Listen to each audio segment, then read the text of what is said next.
À l'issue d'une assemblée générale tenue les 4 et 5 avril, le MID, Mouvement des instituteurs pour la défense de leurs droits, a décidé d'observer un arrêt de travail de 48 heures dans toutes les écoles primaires pour exiger le paiement avec le rappel du reliquat de l'indemnité contributive au logement.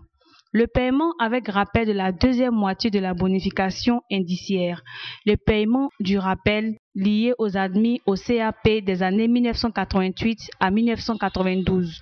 Enfin, le déblocage des avancements avec effet financier dans le cadre du reclassement dont ils ont bénéficié. Selon un communiqué lu à la RTI par le directeur de cabinet de Madame le ministre ce dimanche 22 avril au journal de 23 heures, une rencontre au sommet entre le MID et le ministère de l'Éducation nationale a permis de trouver une solution, en l'occurrence la levée du mot d'ordre de grève.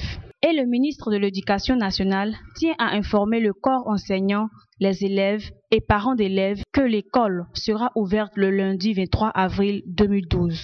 Il les invite donc à se rendre à l'école ce lundi à 7h30. En tout état de cause, le gouvernement prendra toutes les dispositions nécessaires pour assurer la sécurité et la tranquillité dans les écoles. Je me nomme Coco Afwa Badou Désiré. Je suis en cas de CM2, j'ai 12 ans. Les maîtres ont dit qu'il y a grève, qu'on va venir jeudi. C'est ça, nos maîtres de CM2 disent qu'on va venir voir. C'est ça, on est venu, il n'est pas là, ça, on a comme ça joué. Et on est venu, il dit qu'on va venir traiter un exercice. C'est ça qu'on est venu là. Il dit qu'il ne vient pas. C'est ça, on est là joué.